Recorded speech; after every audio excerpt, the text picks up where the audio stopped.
angenala phukuthiwa mange kaphumi aphumala phukuthiwa akuphunywa kuphu Nkulunkulu uthando lwakho kithina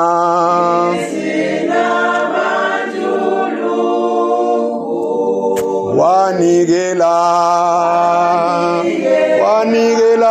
ngendodana haleluya siyabonga. Singahlala phansi. Bazalwane abathandekayo enkosini, khona into engiye ngisho noma ngiye ngizwe ishiwa abantu bengingayiqondi ekuqaleni kodwa sekuya kancane ngiyiqonda. Bethi uma sisekuhluphekeni sisosizini singakhali engathi uNkulunkulu akakaze wasibusisa. Singakhali sengathi uNkulunkulu akakaze asibusisa. NoJobe ayisho lento kumkakhe uma umkakhe esethi kuye uJobe uselahlekelwe zinkomo ngamakameli, imbongolo, izimvu, yonke imfuyo yakhe. Wagcina elahlekelwe yiyo ngisho abantwana bakhe, insizwa zakhe nezintombi zakhe. Naye uqobo lwakhe segula egcwele amathumba emzimbeni wakhe, ehleli phansi emlotheni eyinwaya ngodengezi. Unkosikazi wakhe uyobambelela kulo uNkulunkulu wakho kuze kube nini, mthuke ufe. Aphendula uJobe athi, wenkosikazi ukhulumisa owesifazane oyisiwula, ngoba uma samukela okuhle uNkulunkulu singeke kwamukele yini nokubi lokho akuvumeleyo. Singabheka nasemvilweni bazalwane abathandekayo kuthi makufika isikhathi lapho khona sobusika amanzi engekho, izihlahla zilahlekelwa amahlamvu azo, zilahlekelwe imbali zazo, ezinye uzibone sengathi sezomile qweqwe, kodwa ziqhubeke zime ngoba zinethemba lokuthi njengoba lake laba khona ihlobo sabahlaza, njengoba lake laba ihlobo labakhona saba nezimbali, njengoba lake laba khona ihlobo saba namahlamvu abantu bathola umthunzi, njengoba lake laba khona ihlobo sathela ithela abantu badla, lisazophinde lifike ihlobo siphinde siqhubeke. Ngakhali mawususizini sengathi uNkulunkulu akakaze akubusise, ngoba ukubusisa kwakhe kwayizolo kuyisiqinisekiso sokuthi uyokubusisa futhi nangokuzayo. Udlula nje esikhathini sonyaka, udlula kuloko okuthiwa isizini, iyeza futhi isizini enhle. Lasifunde khona ke esifundweni sokuqala incwadi kaJoshua isiyophela, isahluko u24 wakhona abantwana bakaIsrayeli basukile eGibhithe bawela ulwandle olubomvu noma lomhlanga, baqhubeka badlula bahamba ehlane, kwaneyinkinga amanzi aphela, wabanika uMose kwaphela ukudla, wabanika umana negwaca, njalo njalo. Waze wahamba uMose wanyukela entabeni yaseNebo, wagcina engabuyanga kwaziwa noma wahluthwa uNkulunkulu noma wangcwatshwa uNkulunkulu noma kwenzekani. Base bebhekana nemfula iJordan, wawudlindwane, kodwa uNkulunkulu waphindwa abawelisa ngeenyawo zabapriest ababethwele umphongolo. Bafika babona izwe lase noma idolobha laseJericho elaleyindonga ezinkulu ongangeneki.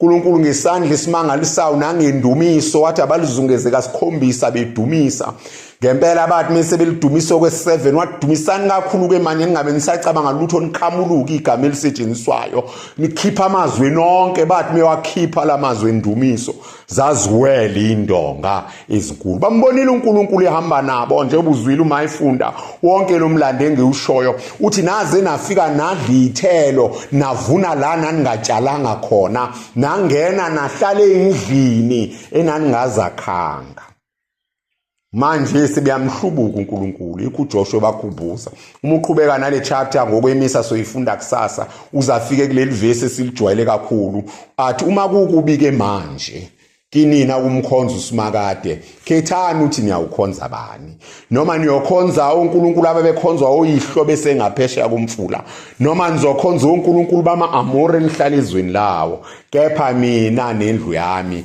siyakumkhonza uSimakade ngoba sebehlubuka ngenxa yokubona izinto zingahambi kahle bazalwane uma izinto zingahambi kahle akumele sisuke kuNkulunkulu akumele sidideke okhulweni lethu kumele asiloku sishilo kuleli hube silifundile maningi amahubi leli no118 sengilikhohliwe lesithathu elilokhu linesiphendulo nje njengaselithanini ukuzwe lithanini sinhliziyo engcwele eceka Jesu sihawukele amaJuda ayinalamahubo ke athi wenza ukuthi nokuthi abesethi ngokuba umusa wakho mina phakade wenza ukuthi nokuthi ngokubumusa lento babeyithandaza emakhaya ukuze nezingane ziyazi ukuthi noma ngabe sekunjani umusa wakhe umi kuze kube phakade singangawuboni kodwa umusa wakhe njengoba liguqubele nje ilanga likhona kodwa amafa sithila siliboni noNkulunkulu njalo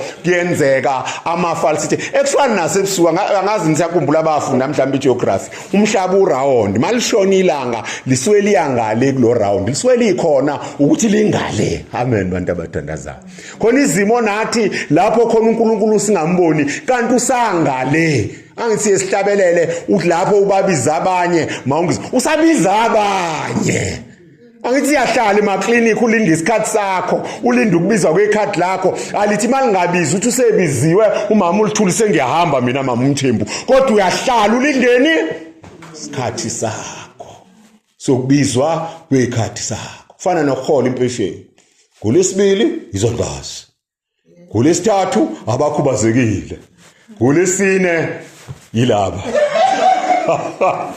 bayalinda abasho ukuthi ugogo useholile mina ngingaholile ingane okhubazekile ngakho abanye abaholela bonke amanalinda angayi ngolesibili azayi ngolesine eseyoyiqoqa yonke awuthini mina mongcwele mhlawumbe ulindile nje yila uzothola sewuthola okuningi laba batholayo manje basatholani okuncane wena uyothola usutholani okuningi ngokuba umusa wakhe umi naphakade uNkulunkulu uyasinakekela abazalwane nincule kwezinye izikhathi nithi umusa wakhe wanele bonke nicule nithi esandleni somusa ngiyagcinwa noma kungathini esandleni somusa so ngamanye amazwi kuzo zonke izinto ezenzekayo uNkulunkulu nathi zophetha ngeculo nje leli lakithi elikatholika sengiqedile elithi ngilikholwa nginobaba oyinkosi enkulu impela wangithola ngabo wakhe wongihlaba inhlanhla yonke lithi verse lokugcina ngilikholwa ngiyathemba kusomandla ophezukonke wongilanda ekufeni ukuhlupheka kokugcina ukufa angiyise ezulwini entokozweni yokugcina ngilikholwa nginoba oyinkosi enkulimpe number 2 verse 2 no 4 wangithola ngabo wakhe wongihlaba inhlanhla yo ngisengikholwa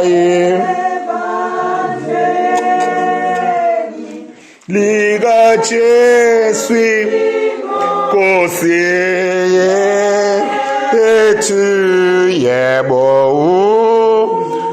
ukukholwa kwami yikho ukwenama kwami. Verse 4. Ngilikholwa ngiyathemba kuSomandla wenguba abawangilanda ekufeni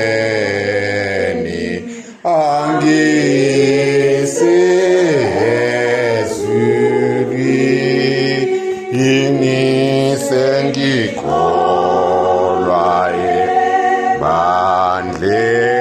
ebandleni likaJesu iNkosi yethu.